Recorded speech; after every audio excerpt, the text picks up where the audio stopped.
Hello,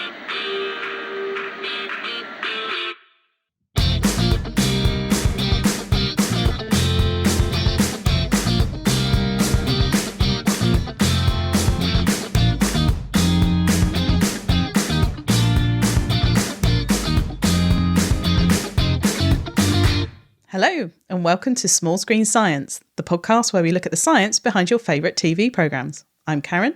And I'm Emma, and this week's episode is called Strictly Science because we are going to be looking at the nation's favourite dance contest, Strictly Come Dancing. Did you see much of this year's Strictly? Do you know what? I didn't really. I used to watch quite a lot of Strictly with my parents when I still lived at home, but to be honest, it takes up quite a lot of your weekend, doesn't it? They're really long shows and they're Saturdays and Sundays, and all I really care about is the dancing. I don't really like all the kind of... Well, the banter in between when they're doing the background and looking at how they learnt the dance. Yeah, you just want them to dance. I'm just not interested in that. It takes up too much time. So I tend to watch like some of the dances on YouTube, and then you only see the good or the really bad as well, because you kind of hear what people are talking about and then you can watch those. Do you watch it? Yeah, no, I really enjoyed it this season actually, and I think Kelvin and Oti were just amazing from week one. If you saw their samba in week one, it was absolutely I did actually. Stunning. I did. That was quite extraordinary actually. You can normally tell, I think, in week one kind of who is going to make it at the very least to the final. There's always a couple of people that have just that little something, and Kelvin certainly had something. He certainly did. He certainly had a bit of a McGee. He was a bit of a all over wiggle. the place. And the two of them together were just so sexy. Yeah, they had some good chemistry there. Yeah, definitely. And of course, one of the reasons I love watching Strictly is the outfits, because I have to say the ladies look stunning. They have amazing, tassely, spangly outfits, their hair, the makeup. There's a lot going on. Just look amazing. But I object to a gusset. So if I'm watching, I don't want to see a gusset. I'm going to get you on a t-shirt for that. I think that's brilliant. I don't want to see a gusset. I object to gusset. I'll tell you what I object to. I agree with you. I'm team no gusset camp. Mm-hmm. But also when they put the male dancers in really see-through tops, I don't want to see nipples through fishnet. That's not what I'm here for. Leave something to the imagination, guys. But to be fair, this season there was loads of dances where some of the female dancers were in trousers. Yeah, and Oti, at least two dances, she was in trousers. She looks fantastic in trousers. Absolutely amazing. Absolutely amazing. That's how you'd get... I mean, it's very hard, I think, to get me dancing in the first place. But if you were ever to manage to get me on some kind of dance show, it would be with the promise that I could dance in trousers. So have you done any dancing before? Oh, I went to one dance class, was terrible, hated it. I love the idea of being able to dance. It's that initial bit where I'm a bit like a baby giraffe learning to walk, which I can't handle. I'm not, rhythm and coordination is not really my thing. I'm not particularly coordinated, I have to say, but I did go to dances. Oh, I went to a few lessons and we were learning to salsa, which was very sexy. I mean, but the only issue was it was mostly women there. And that's fine. I mean, I don't mind dancing with a woman, but it was just the fact that one of you had to be the man. Of course, you have to have someone that leads, don't you? Yeah, and that was just too confusing because obviously the dance instructor wanted us to swap around so that we all had the opportunity of being the woman in the dance. Oh. And of course, I just got confused and then that was it. And I didn't go back. Would have lost me there. Yeah, absolutely. Too confusing.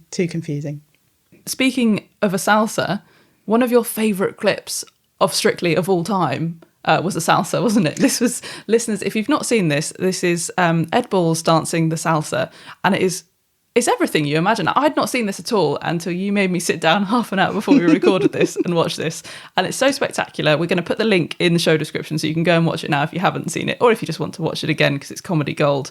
But I'm just going to play a little bit of our reaction to it. We can't, with copyright laws, play the whole thing, unfortunately, but it's to Gangnam Style and it's a salsa. It's quite something. Absolutely. He's striding on with some confidence. It spins there. I think, there's a lot of clever camera work. If the camera spins around him, he looks like he's doing more. Oh, God. No. Oh, Ed. Please don't gyrate on TV ever again. That's not appropriate. This is quite horrific. It's just the enthusiasm. I love it. Oh, he's dropped her. Oh, no, he hasn't dropped her. Oh, wow. Oh, that's clever, isn't it? She is flexible. Oh, nice. Through the legs to finish.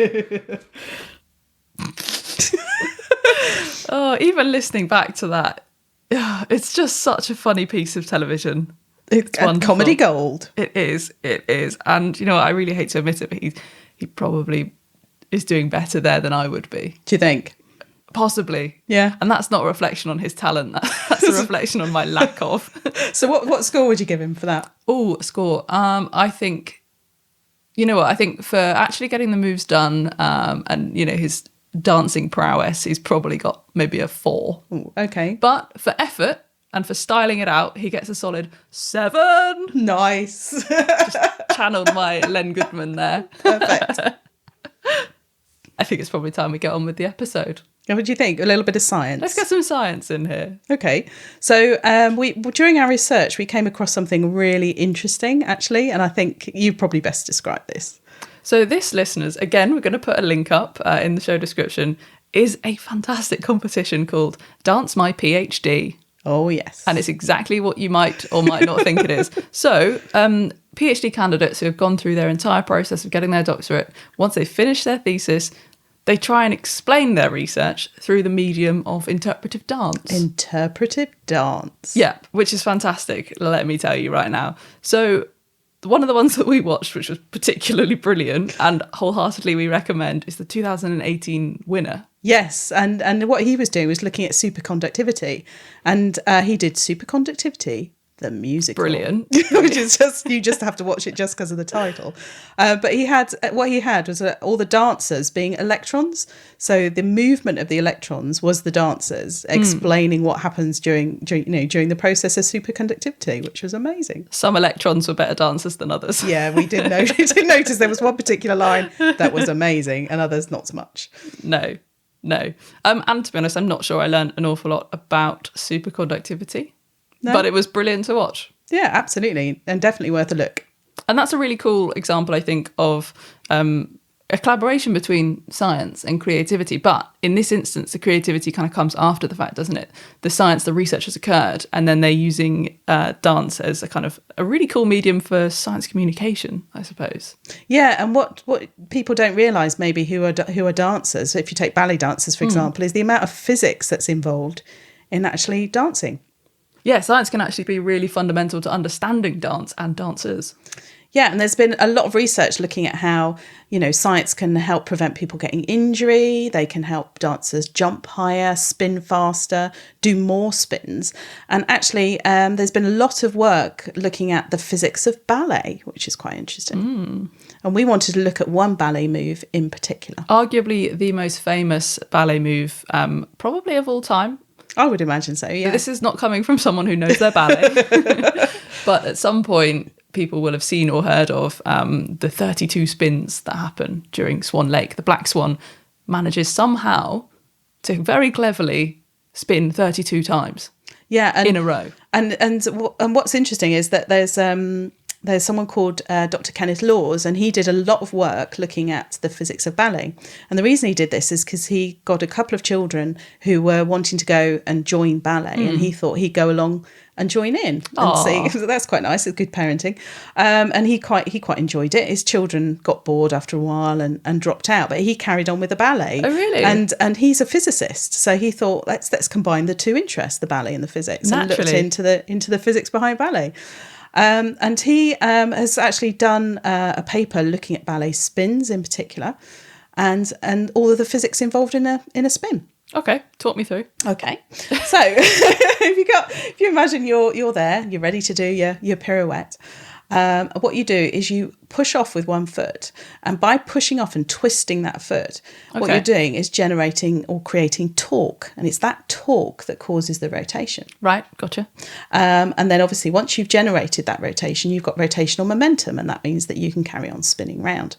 But she's not off of that one push, surely, going to be able to spin 32 times, though, is she? There's going to be friction between her foot and the floor, even if she's on point and it's only her toe touching the floor. Surely that's still going to slow her down. Yeah, and it absolutely does. And this is the clever bit. Now, if you are a ballet dancer, you might not realise why you're doing particular moves while you're spinning, but you will have noticed that as the ballerina spins, it's almost like for a fraction of a second, her entire body is still apart from the leg. Ah, that's it. I've been distracted by the high kick. That's right. So there's still movement occurring. That's right. So her leg's coming up and kicking out, and then moving out, and then moving back into the body again. Oh. And that's actually very clever use of physics. Oh. Here we go. Here's the science. So as she spins and she stops there for a fraction of a second, she lifts her leg up. The rotational momentum that she's got is transferred to the leg as the leg's moving around. Oh, I see. And then when she brings her leg in later, that rotational momentum's returned back to the body, which is quite an interesting idea. But you've got to think, why is she having to be stationary for a fraction of a second? Why not just continue to rotate? Yeah. And it goes back to what you were saying about friction. Right. So she's lost some of that momentum through friction. She's got to regenerate a little bit of torque in order to gain that momentum back again. So what you'll notice she does with her foot is she goes flat onto the ground and then back up to point again. And when she pushes back up to point, she generates a little bit more torque. Oh, I see. That extra torque replaces the momentum that she's lost. The leg comes back in, returning all that additional momentum from the previous spin back to the body, and she's able to spin. And bang, 32 times. Absolutely. Incredible. Easy. I think I could do it now. Do you think so? No, absolutely not. I would be sick if I even tried. I can't even handle those like roller coaster rides at like small fairgrounds or like spinning teacups. Oh, okay. I don't know how they do the head thing. You know, you see dancers spinning and the head is looking at you the whole time. You're supposed to focus on one point, aren't you? And then you whip your head around and you focus on the same point again. And I think that's to help you keep your balance, but also to stop with motion sickness. Yeah. And I genuinely, if you're able to do that, listeners, I'm impressed. Absolutely. Even if you're able to do 3 spins in a row, I'm impressed. You don't even need to get to the 32 mark. Yeah. But it turns out that the dance and science are actually quite closely linked, and it's not just physics. You know, we're talking physiology, we're talking psychology, as well as biomechanics. Yeah, and it turns out you can actually study dance science as a discipline. So to find out more, we foxtrotted on over to London. Oh, you called me. There she goes. Hey, look, we've got to try and fit in as many Strictly dancers as possible to this episode, and some of them are going to be more creatively shoehorned in than others. Yeah, and we'll give you a list at the end. Let's see if we match up. Let's see if you can count how many I managed to squeeze in. Anyway, we headed on over to London to speak to Professor Emma Redding from the Trinity Laban Conservatoire of Music and Dance to find out a little bit more about what dance science actually is. Dance science is a relatively new but fast-growing area of research and study. I'd say it's been going about 20 years, which is not that long when you look at medicine generally or sports science. Essentially dance science is about looking at ways of enhancing dance training and optimizing performance potential among all different kinds of dancers from a physiological, psychological and biomechanical perspective. And it's also looking at how we measure dance and the benefits of dance in community settings as well. So one of the reasons that we really wanted to go and speak to Emma was when we were looking at the website for Trinity Laban, they had some incredible images of dancers in a studio wearing scientific equipment. It was this really strange futuristic approach. It just looked fascinating. We were like, yep, we want to talk to you. What on earth is going on in these pictures? So just to set the scene, you can go and see some of these images on our Instagram if you want to see what we're talking about. And one of my favourite things about the day that we spent there was the lab tour. We got to actually go to the laboratory and find out what these things were and what they did. Yeah, and we were really lucky because we had a first-year dance student actually on the treadmill, and we got to see the equipment in action and see how they use it. Poor soul. Yeah. Yeah, bless her. So without further ado, should we waltz on over to the lab? Here she goes. Yeah, where we're going to go and speak to lab technician Scott Sinclair, who is a sports scientist who now works at the Conservatoire. So today we're going to be using the Metamax, which is a gas analysis system. And what that is essentially is a breath-by-breath measurement. So we're going to be using the treadmill as a form of exercise modality. And we're going to be looking at the energy cost to move within the exercise itself. So the idea is that we're measuring breath by breath. So we're looking at the oxygen consumed to the CO2 being produced. From that, we can use the software to gauge the energy cost of movement. So in terms of a dance-specific context, we're using the treadmill, but we generally like to take it out into the studios so we can look at the demands of choreography, given a specific sequence or a specific movement in itself. So let me just describe what we're looking at here, because this is quite a fun picture to paint. Yeah, absolutely.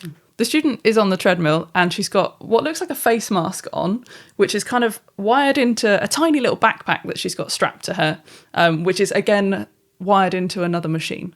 Yeah, and what's happening is the information from all this machinery is being transferred to a computer and then onto a screen, and we can monitor, her vital signs in real time.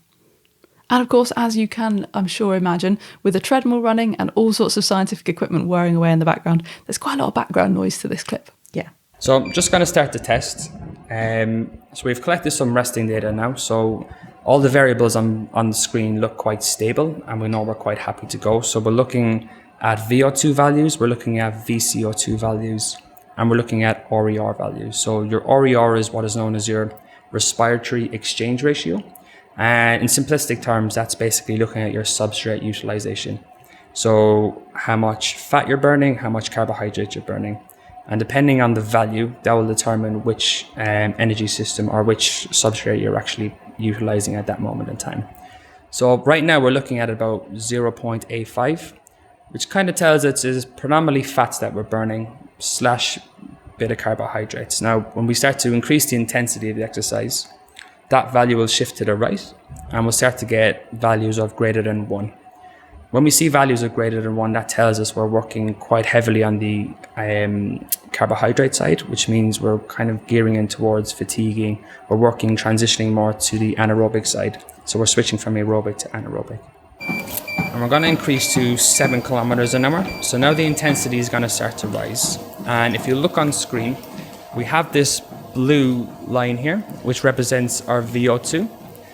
So the trace kind of follows a steady state phase, but as we start to increase intensity, we get this linear response. So the linear response reflects the increase in oxygen demands.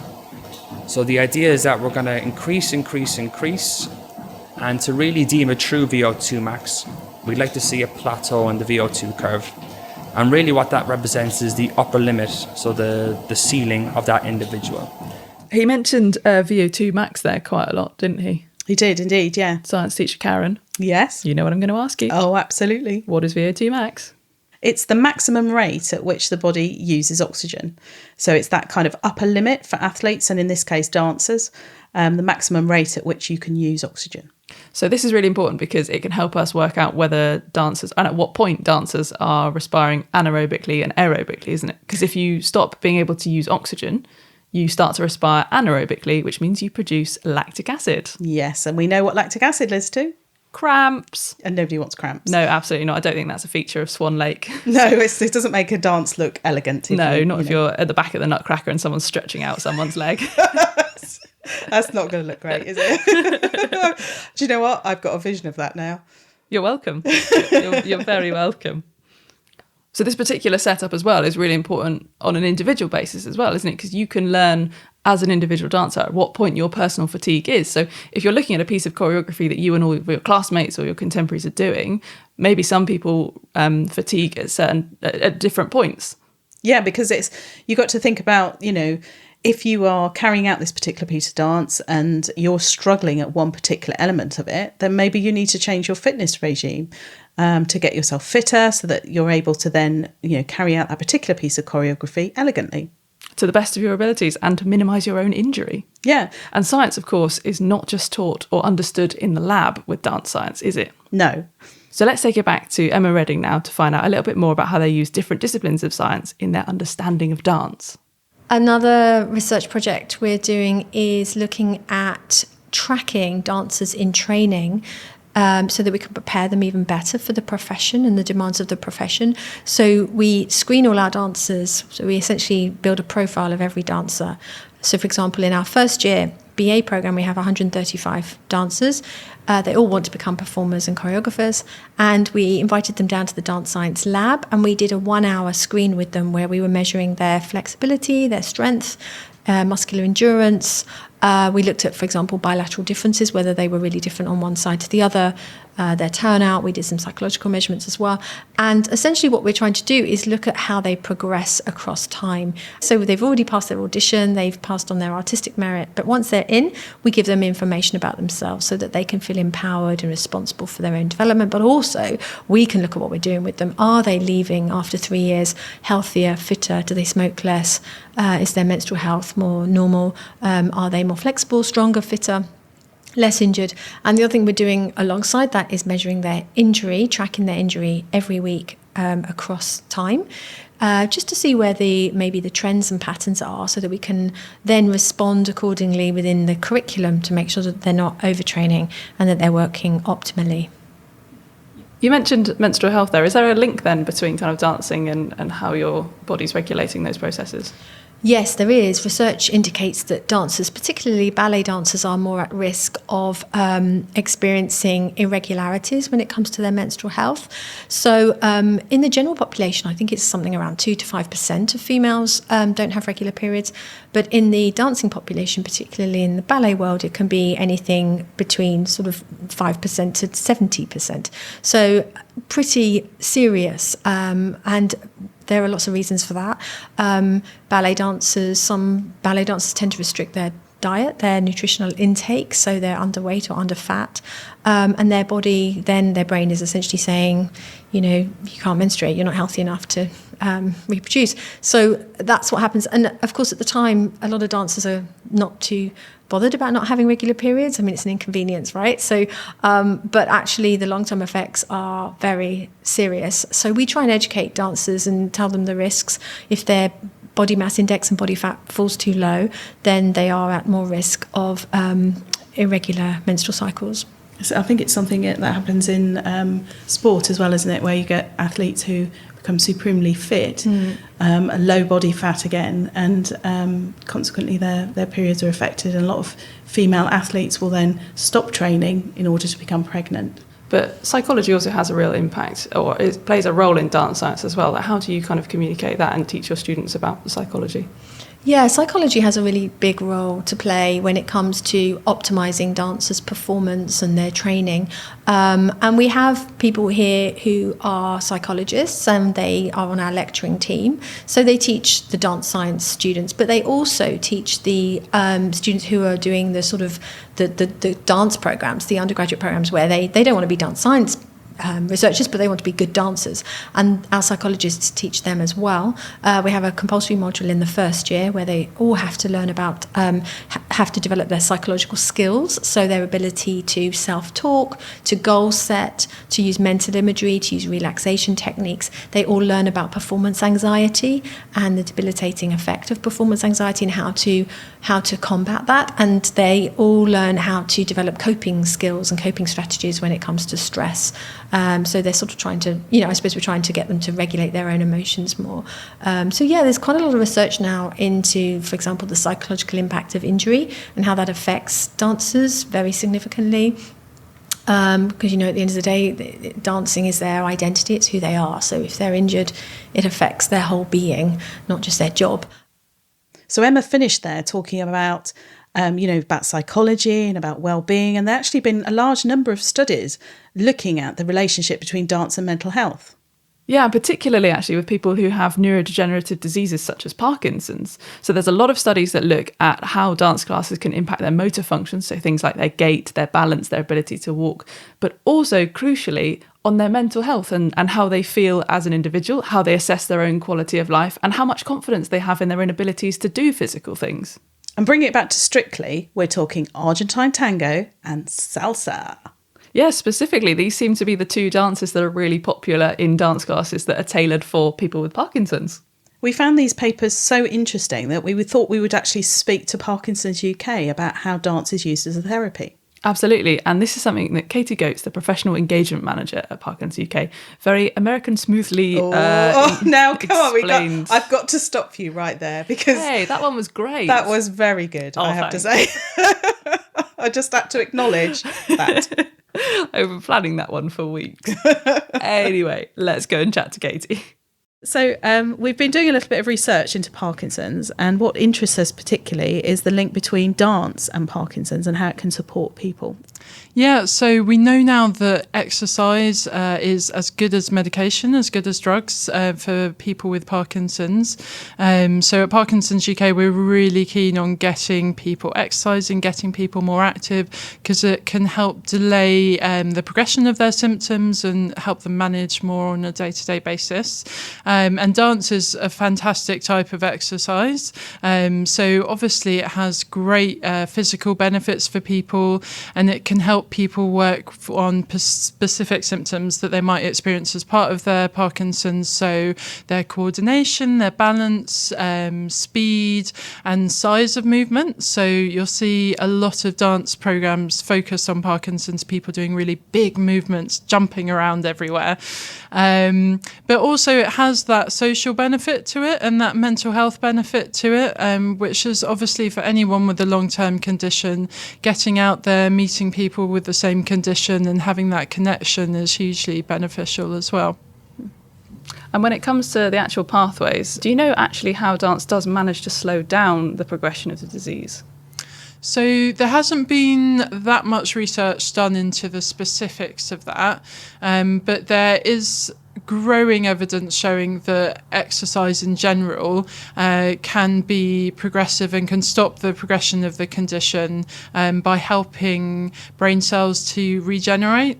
So in Parkinson's, it's all about the loss of brain cells that stops the brain being able to pick up dopamine, and that's linked in with all the symptoms that come with Parkinson's.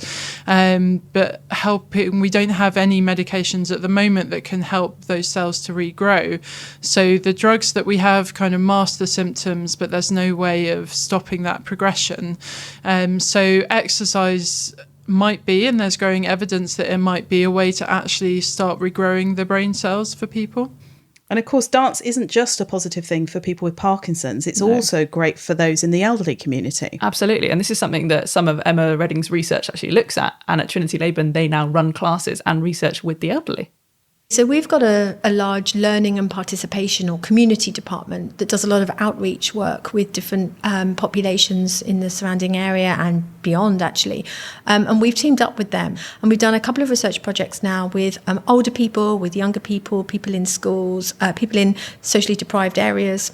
And really what we're trying to do is measure scientifically the benefits of dance participation on areas of health and well-being. And it's a really interesting type of research in a way, because what we don't want to do is just apply the sorts of research methods that we would use with the younger people, for example, where, I don't know, a questionnaire might be the best way to go, or some kind of fitness test. You can't always do that with older people. For example, we did some studies with people with acquired brain injury, so cognitively they're not functioning in the same way as others. So to do a questionnaire would not be ideal, it wouldn't be relevant or appropriate. So we did lots of observational and more kind of ethnographic research around that population. And with older people, we've got a big older people's class here, and they're always willing to be engaged in research. We did a study recently with one of our MFA students. She did a project where she asked the older people to take photographs of anything they wanted to that related to the dance class and the impact that that dance class is having on them. So, for example, one participant took a picture of her feet, because older people don't often take their shoes and socks off and stand in a studio, right? And then in the interview sort of talked about how much she likes her feet more. And then, of course, just the value of touch. You know, as we know, loneliness and depression is quite a big problem among the older populations, and just to have them in a studio where physical touch is included, we can't underestimate the significance of that, actually. And so we're asking questions around the impact of that. We see anecdotally how older people, some of them are sort of dressing up a bit more, putting a bit of lipstick on as they come to class, and just valuing themselves, and a little bit more, just looking at themselves differently in terms of their value and self-worth. And there's one thing that came up in one interview where an older woman was talking about how dance has improved her social flexibility. And we tried to unpick that more. And she was explaining that when she was in her working life, you have to mix with people that perhaps you don't quite get on with, different personalities. You have to sort of compromise. You're in a meeting, and you have to, in the end, accept somebody else's opinion or whatever, or decision. And she said, when you retire, you don't have that anymore. You actually have to. What you do is you surround yourself with people who are like-minded. So you don't have to be adaptable or flexible in that way. But she said, in this dance class, there are loads of people I don't know. They're making decisions about the movements that I don't agree with, but actually I have to go along with it. And it's reminding me of how flexible I had to be in the workplace. So those sorts of things are really great to see. Oh gosh, isn't that the most heartwarming thing? Yeah, and the range of impacts that dance is actually having on this community. It's amazing. It's brilliant. I'm going to sign everyone who's retired that I know up for dance classes. Yeah, whether they like it or not. One of the things that Katie mentioned as well from Parkinson's UK was that they even run classes for people with reduced mobility. So you can sit in a chair and you can still participate in the class, in that you can do these really long, elongated kind of arm and leg movements, but you don't necessarily have to be up and dancing around and jumping around. Yeah, that's right. So the person that's working with you will be standing behind you, and you kind of carry out this dance routine with one person standing and one person sitting, which is a really interesting idea. You still have this lovely partnership.